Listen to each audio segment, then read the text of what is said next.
Hi, everyone. If I could just ask people to take their seats, we're about to get started again here.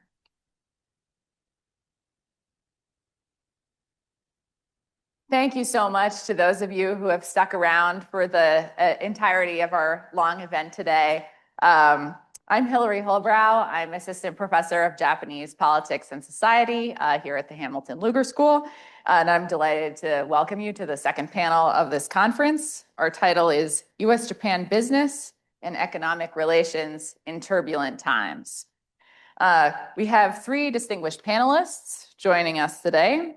Our first panelist is Dr. William Chou. Dr. Chou is Senior Fellow and Deputy Director of the Hudson Institute's Japan Chair, and he will be speaking about U.S. Japan trade and economic security.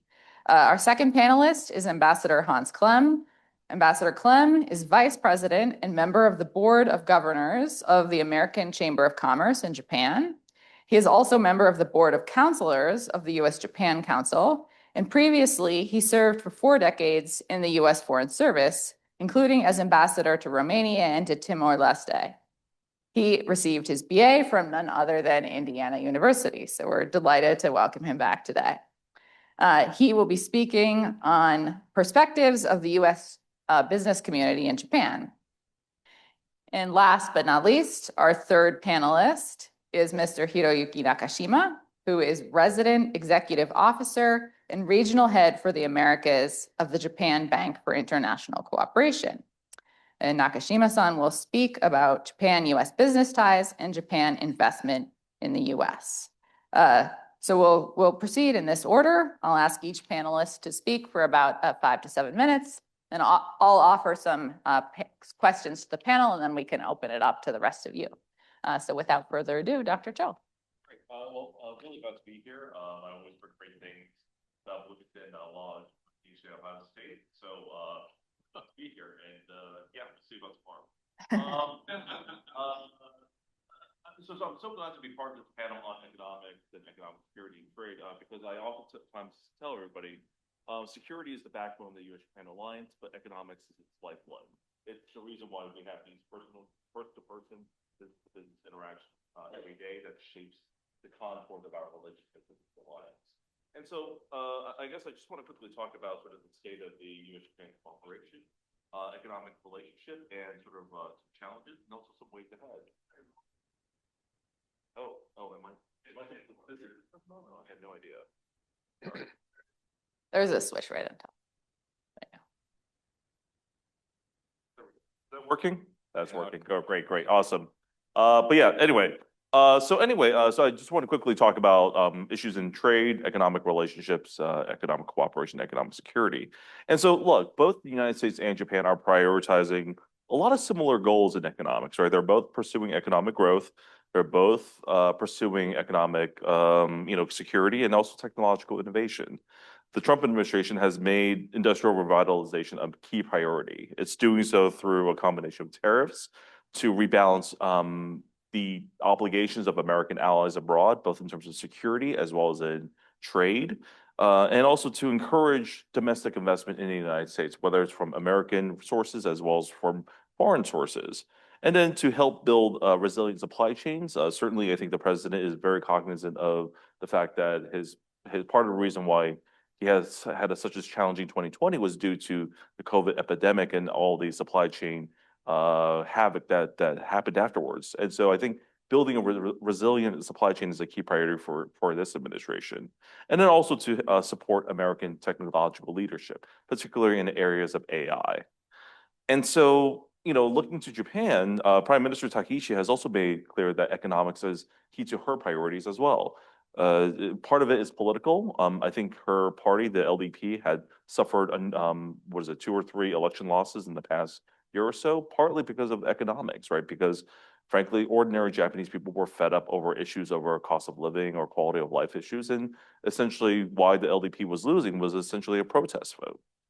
But there was also a belief on her part, right? She is that economic security strategy of essentially running faster, right? So innovating more quickly, more effectively than your competitors creates this virtuous cycle of economic innovation and economic growth. And this is something that she believes very closely because she had previously served as economic security minister in past governments. And so, economic security and the connection of that to economic growth and security in general is very deep in her DNA.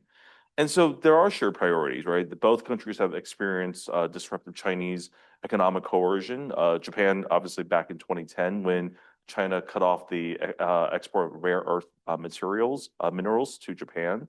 And this year we've experienced it through the cutoffs of Chinese export controls over rare earth minerals back in April, and then again in September and October with both rare earths as well as semiconductors.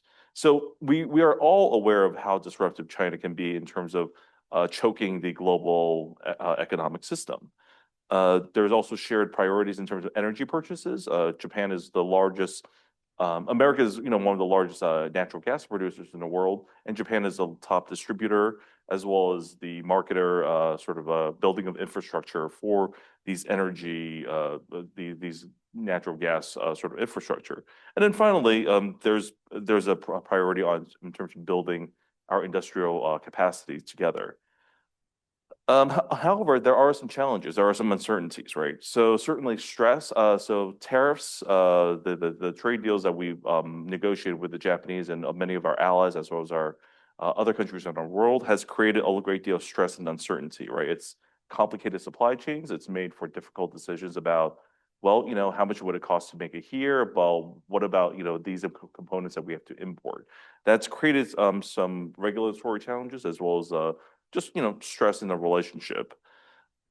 However, that said, in terms of where tariffs have been challenging or been disruptive, I think the administration has demonstrated its willingness to change. I think a great example is automobiles, right? There's currently a 25% tariff on automobiles, but the administration, in reaction to, I think, outside pressure from foreign automakers, in April essentially introduced a concept of essentially export credits, so that if you're a foreign automaker and you produce cars in Indiana or some other state, Ohio, and you export those cars overseas, then you essentially get an export credit for those cars that you export. That was extended to 2027, and then in September that was extended to 2030. Similarly, they've cut tariffs with countries that have made trade deals with the United States on things that we just don't produce, like bananas or coffee or whatnot. So there is room for adaptation. The other issue is economic security. I think the president has ambitions to leave historical legacies. One of the historical legacies that he really wants to leave is remaking the global trade order and also achieving a trade deal with China. And so I think in this process, you're seeing things that they're doing in terms of, like, for instance, maybe not prosecuting the Chinese Salt Typhoon cyber attacks on the United States because we want to maintain momentum on the trade deal with that we agreed to, or as sort of the temporary trade agreement that we've agreed to with the Chinese a few months ago. But I think for others who are more skeptical about China's long-term capacity to actually work effectively as a fair trading partner in the global economic system, we're rather skeptical about some of these ambitions. But I think the president is very much trying to achieve these. And so this complicates things in terms of, like, U.S. Japan economic security cooperation, right? Should Japan go full force in cooperation, or should it be adapting it to American plans to sort of work out a deal with China? This complicates things. In terms of, I just want to sort of close this comments with sort of steps forward in terms of what to do, right? I think there will always be things in the news cycles that complicates things that will sort of cause us to sort of overreact. But I think it's important to follow the fundamentals. I think the U.S.-Japan relationship is vital, is economically vital. And there are clear areas that we should be cooperating regardless of sort of some of the larger sort of questions that we're raising. Focus on cooperation where we can through investments that act in both in our shared interests. That includes on the local level, which Indiana knows through the significant Japanese FDI in Indiana and the recent conclusion of the Nippon Steel deal up in Gary. And also, I think sort of long term, if you want to look at really big things that we should be doing together, focus on building shared standards for our global framework for long-term trade, right? So ideas about standards on labor, on trust, on IT or digital trustworthiness. These are the weapons in which we can ensure that trade can be done in a way that benefits all of its participants, and it can't be gamed by unfair trade actors like China. And then finally, I think this is really more of a larger issue, focused on making the case of why the U.S.-Japan relationship matters. I think we are, I think Ambassador Scheer talked about this earlier. I think we're no longer in a environment where people just assume and understand that the U.S.-Japan relationship matters. I know everyone in this room knows that it matters, but we have to sort of recalibrate the way we talk about this issue in ways to new audiences that may not necessarily understand it, but frame it in a way that is effective and that is compelling to them and shows them why the U.S.-Japan relationship matters. And so this is why opportunities like this forum, like JPSI, is so important, because it allows us an opportunity to explain this in ways that matter to the folks who make decisions and do business. So thanks. Thank you very much, Dr. Chou. Ambassador Klemm? Thank you. And my thanks also to you for joining us this afternoon. A great pleasure for me to be back on campus and to participate in this forum. So as Hilary mentioned, I'm a member of the leadership, the Board of Governors of the American Chamber of Commerce in Japan. It's the largest single foreign business organization in Japan. And we represent some 600 American companies, 3,000 members. And we try to have a strong voice, both in terms of U.S. policy towards Japan, but also to ensure that the Japanese take a policy approach that's beneficial for business. Right now, we generally assess that the direction of the U.S.-Japan economic and commercial relationship is very positive. I think it was discussed in the first session that the U.S. is the largest single investor in Japan, and Japan is the largest single investor in the United States. That has very positive outcomes for U.S. business. In terms of exports from the United States to Japan in goods, that's also been on upward slope over the past 10 years. U.S. exports to Japan are about 15% higher than they were at the previous peak, which occurred in just before the Lehman shock. And then in services, American firms are doing very, very well, particularly in areas like digital, but others as well. In services, exports to Japan have been growing at a very rapid pace, up 25% over the past 5 years. And sectors that are particularly benefiting from this growth are, again, digital, energy, aerospace, and others. And it's also had an impact on the membership of the the American Chamber of Commerce in Japan. Membership and the size of the American business community took 2 big blows over the past 15 years or so. One was after the financial crisis, a number of American companies pulled up stakes and left Japan. And then also after the Fukushima earthquake in 2011. During COVID also, Japan took a very tough stance against COVID, not so much inside the country, but it closed off its borders. So we saw a lot of American expats pulling out as quickly as they could as the pandemic started to spread in March and April of 2020. And they didn't come back until Japan opened its borders again in 2022. In terms of challenges that the country or that the American business community faces, one in terms of policy, Will mentioned the new Prime Minister's emphasis on trying to foster economic growth.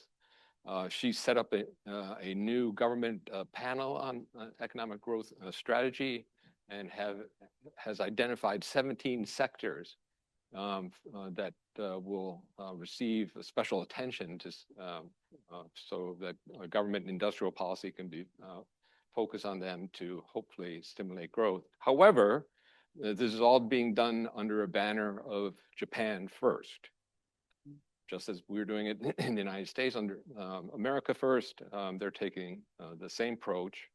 And apparently they're going to be serious about it.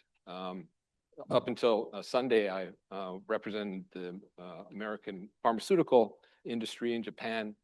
And we tried to, together with some sister trade organizations, try to get an appointment with the chief cabinet secretary to talk about their plans for the biopharmaceutical industry within this economic growth strategy. And we were told that they're willing to meet with the Japanese Pharmaceutical Trade Association, but not the American Pharmaceutical Trade Association, because their new policies are going to be directed at promoting growth of Japanese drug companies and not global drug companies. So something that we definitely want to watch out for.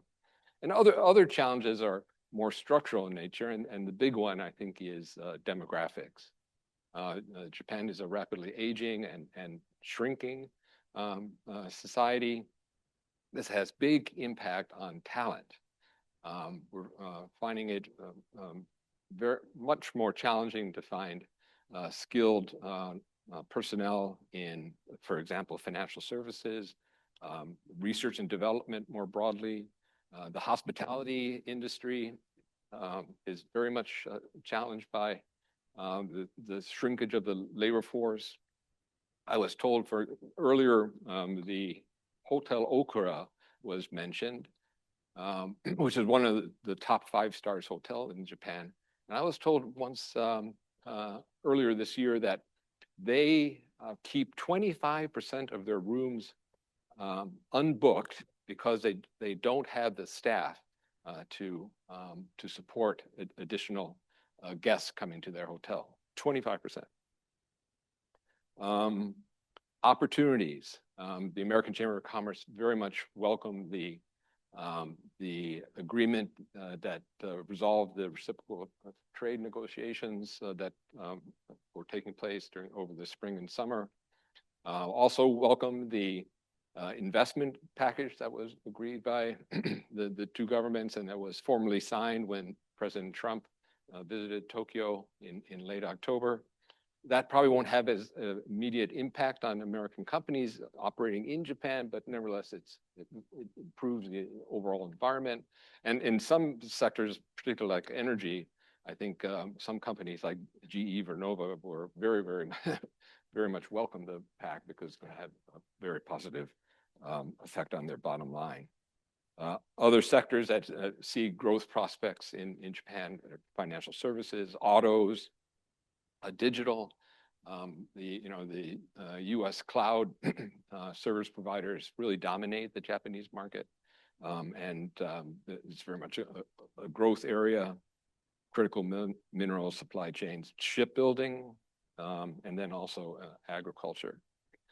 I just want to take one more minute. I think I'm running against my time, and that is to raise the issue of the competitiveness of certain sectors in the Japanese economy.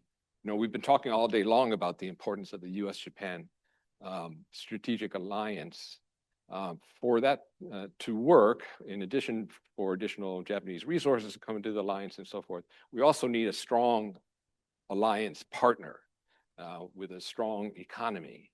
And generally, Japan's had a tough 3 decades where there was essentially no growth. Some sectors continue to do very well, autos, robotics, digital in terms of hardware, but not so much in terms of software. The Japanese software industry is quite weak compared to the United States. And there's also a sector that as I mentioned, became very familiar with, and that is the biopharmaceutical sector. And this is an area where Japan once played a critical leadership role. 34 years or 40 years ago, in terms of drug discovery, there were three centers: the United States, Europe, and Japan, and they're about equal in terms of the amounts of new drugs that the three regions were able to bring to the market. Japan's capacity to do so has strikingly fallen off. It still has good science. There were two Nobel Prize winners this past summer, one in chemistry and one in medicine, Japanese. They were awarded those awards due to their contributions to drug development.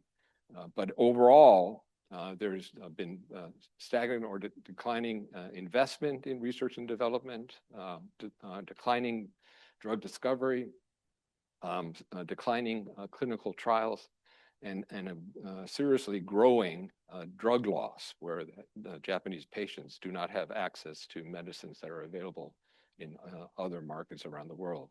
And this type of loss of industrial competitiveness is something that the new government is trying to address, but it's not only in biopharmaceuticals, you see it elsewhere.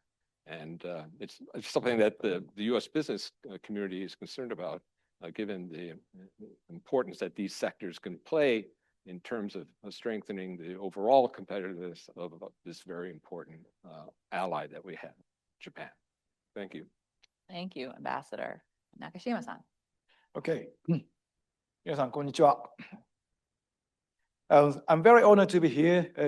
Thank you, Adam-san. My first visit to Indiana. I'm very happy to be here just before tomorrow is a very important day here. I'm afraid I have to go back to New York.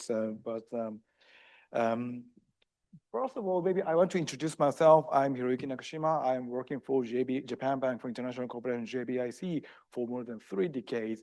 JBIC has not been so much familiar in the United States so far, but now, these days, you might have heard our bank's name because of the tariff negotiation between U.S. and Japan. Instead of the decreasing tariff from 25 to the 15%, Japanese government committed $550 billion investment into this country through JBIC and other institutions. So I'm one of the very popular, famous face in New York these days. I'm very busy these days, suddenly. But anyway, I'm going to start by quoting the very bad number and the good numbers. Starting from the bad numbers, I'm very surprised to see Yomiuri newspapers numbers. That how do you rely on each country? How do you rely on the United States? Only 22% of the Japanese people reply United States is a reliable country. It was 45% only 10 years ago. And just this 1 year, 12% decrease. So Japanese general perception toward the United States is deteriorating every year. And also Korea, just for reference, almost the same level as the United States, 23% is reliable. And China, only 6% Japanese people think it's reliable. But I think, today we got lots of the empowerment, wording for Japan-U.S. relationship. I strongly believe that. But Japanese people are, started to worry about how to, enhance the relationship. But from the business side, it's the scenery is a little bit different. So as Ambassador mentioned, U.S. is the #1, investment country for Japanese businesses, and also for United States, Japan is the largest investment company or country for this country. So just going back to the 1980s, I think Toyota made a big investment in Indiana. I think it was 1986, and at that time, many automobile industries and also manufacturing companies made an investment into this country. Partially because I think that time the trade surplus was a big issue for between Japan and the United States. Japan had a very big trade surplus towards the United States. So we got a very big pressure to reduce the trade surplus. And in order to cope up to that, Japanese companies decided to invest and produce in this country rather than continue to export from Japan to the United States. So what happens now?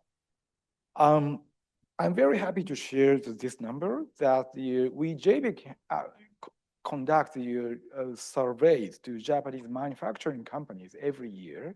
What is your company's next target country or promising country to the next investment? This year's results shows the United States comes the #1 country for the next investment target. And we are also asking what is the next 3 years promising country for the next investment? If we ask the next 3 years, India comes the first, followed by United States, and then Vietnam, Indonesia, and China follows. So still, United States is one of the top priority country for the Japanese industry. But why? We don't have the trade surplus. No, we are a trade deficit country now. So because of the market growth is the most dominant factor for the Japanese companies' decision-making for the next investment. Japanese company made lots of investment into Asia, including ASEAN and also China back in the 1990s and also 2000s, because of to enjoy the low cost of labor in the Asian market. But the cost competitiveness in Asian market is decreasing. So Japanese companies are more looking at the market expansion opportunity in Asia as well as the United States. And it's also compared with Asia and United States, maybe United States can still enjoy the market growth as well as the political stability compared with China or other Asian countries. So which state is the Japanese company looking at the next potential in the United States? This is very interesting that California goes first, Texas follows, and then Illinois, Georgia, Ohio, Michigan, and Indiana. Indiana is like the 7th race, but anyway. So those are Midwest states are still very promising, not only Indiana, but the Illinois or Michigan, Ohio, those are the manufacturing bases. Many Japanese OEM makers like Toyota or Honda has a big factory here. And not only the OEM makers, but parts makers are looking at the more investment into this country. And also, it's not only the greenfield investment, but rather Japanese companies looking for the M&A opportunities in this country. The typical case is the Nippon Steel acquisition of the U.S. Steel. Not only the Nippon Steel case, but the Japanese companies often come to us for the financing to the next M&A opportunity into this country. That is what's happening now. So next I will maybe 2 minutes to explain about the 550 billion investment commitment by Japanese government. So instead of getting the 15% of tariff, Japanese government committed 550 billion. Japanese media or most of the Japanese people think it is a very unfair treaty.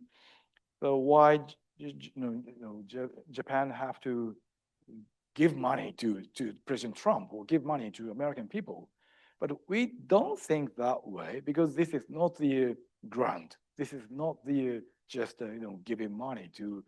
Of course, the secretary, I don't know the name, but the secretary of this country sometimes say, "Oh, give us money," but it's not the grant, as I repeat it. So it's an investment. It's an investment to the project where the Japanese companies are involved. So as long as Japanese companies are involved, maybe Japanese company consider it has to be very profitable and make a commercial sense.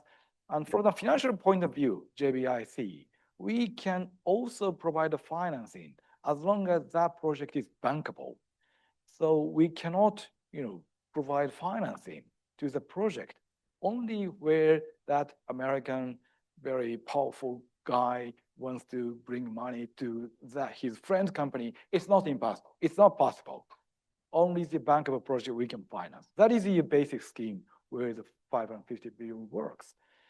But this negotiation hasn't started yet. It will start soon. So I'm very excited to how the negotiation is going to be.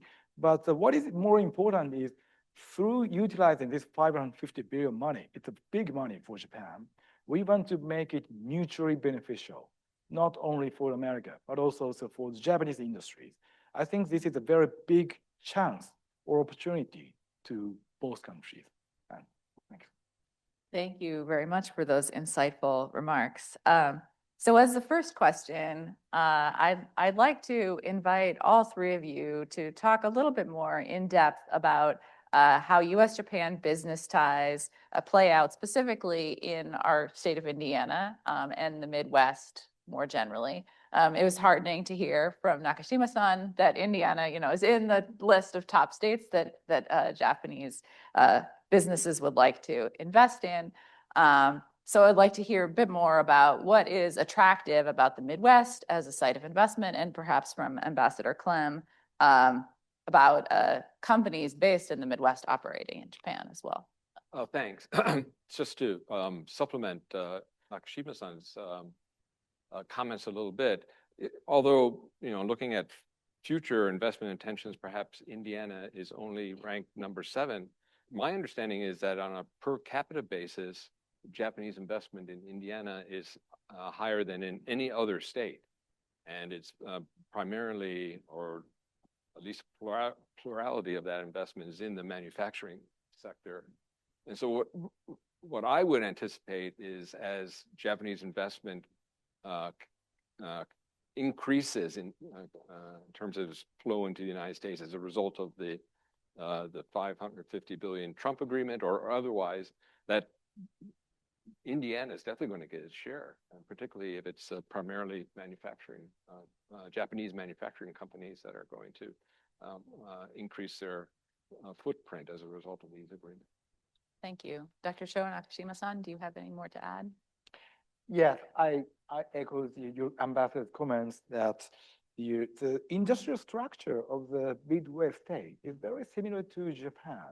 Japan has been very strong at manufacturing, automobile, electricity, manufacturing sector. So their supply chain is already existing around this area. That's why Japanese companies are looking at these areas. And also, if I say some more, the 550 billion state 9 sectors for the investment, including the AI or data centers. So maybe the next potential could be a data center or the AI or electricity or power related project could be a next potential. Yeah, I mean, I fully agree with the ambassador and Nakashima-san. I think both countries have an interest in building greater economic security, which is essentially building resilience capacity, right? To basically have the ability to resist outside foreign coercion tactics. And so that extends to industrial cooperation, many of which are taking right here in Indiana, right? We talked a little about Nippon Steel earlier. Certainly, I think that's with an eye towards Chinese overproduction, overcapacity in the steel market and dumping it into other countries. We want to resist that. And so that's why Nippon Steel is investing in the United States, because it's an attractive market. And it gives them the ability to do business effectively in a market where it's not going to be challenged by Chinese overproduction or dumping. There's obviously existing automotive cooperation, but I think also in sort of new areas that you're seeing, right? I think what Nakashima-san was talking about in terms of the 7 areas, shipbuilding, Senator Todd Young led the way with the SHIPS Act, really trying to promote U.S. shipbuilding to address, again, challenges that we might face in terms of our logistics, our global logistics or trading system. And Japan has created a working group with the United States to address shared shipbuilding priorities going forward. You look at nuclear, you look at, I think, rare earths. I think Indiana recently started a rare earths recycling project, right? These are real issues that are critical to the future growth in sort of commercial and also high-end defense technology manufacturing. Semiconductors, I think semiconductors and data centers are obviously a key priority for this administration. I think Indiana will definitely get its fair share, especially given the memory chip plant out in West Lafayette. And then finally, I would just say that part of the attraction of Indiana is the high quality workforce, right? Consistently, whenever I talk to Japanese companies about, hey, what would it take for you guys to invest more in the United States? The answer is always workforce, workforce, workforce, right? We need high quality workforce. And increasingly they're starting to target, college towns because you have a ready supply of folks who are highly educated, who have obviously talent, who have talent in, say, high demand areas, be it like engineering or STEM or management skills or research skills. It's easier for them to set up shop right in this town like Bloomington or West Lafayette, so that you have ready access to talent. And so the best way for Indiana to ensure that it remains attractive to Japanese foreign investment and also maybe tap into some of this 550 billion fund is to continue to raise your, produce high quality graduates such as yourself. Thank you. So Dr. Chou, you brought up the issue of workforce, which brings me to my second question, which is about demographics and how that is affecting U.S.-Japan economic ties. So Ambassador Klemm already referred to this in his remarks, but Japan is experiencing declining population. The size of the working age population has been declining since the 1990s, so more than 30 years at this point.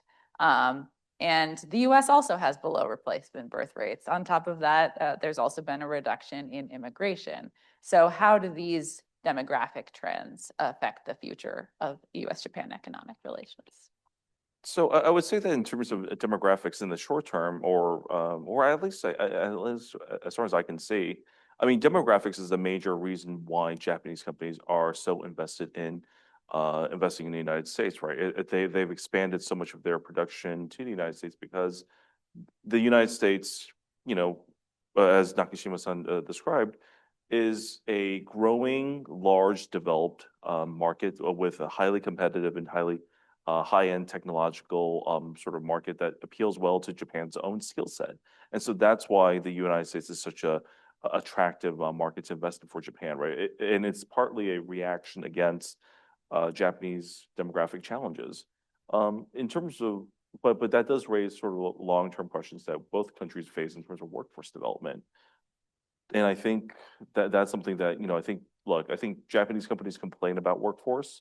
They always say, hey, we can't produce enough gas turbines because we don't have the workforce to do it. Well, at the same time, they are also part of the solution, right? Because they've been invested in the United States for 30, 40, 50 years.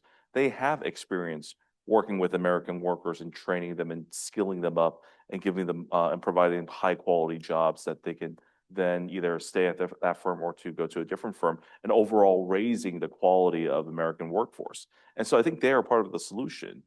Certainly, I think in my own work, I welcome the opportunity for Japan to invest more in the United States, but we always stress to policymakers who read our stuff, you have to address the workforce thing and you have to do it effectively.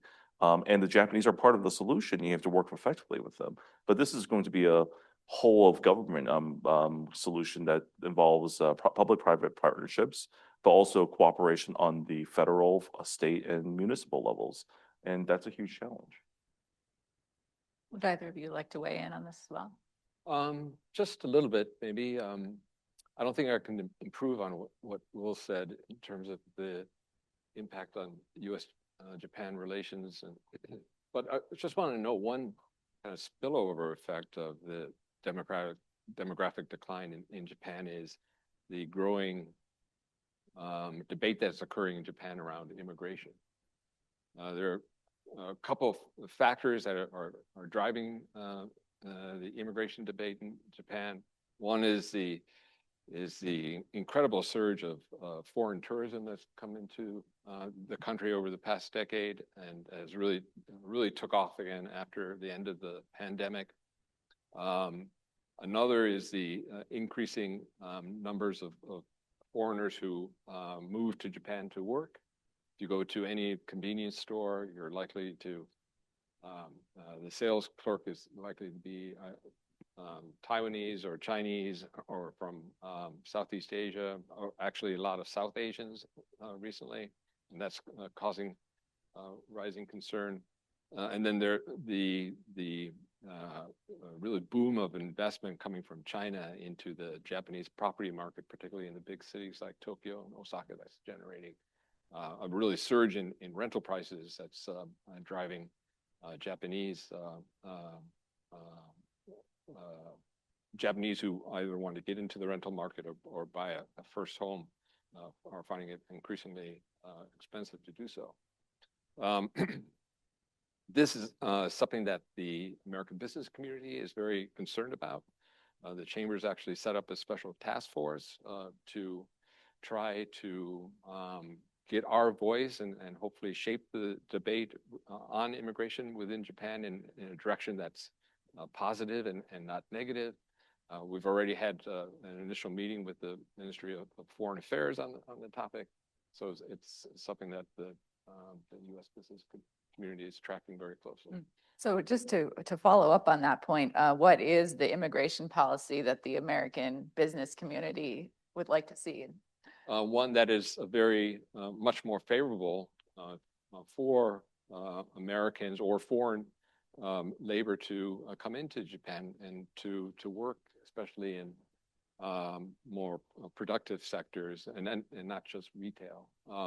There are a number of reasons, including taxation on expat incomes, for example, and other factors that make it very expensive and difficult for American and other foreign companies to bring in a skilled labor to staff their operation. Thank you.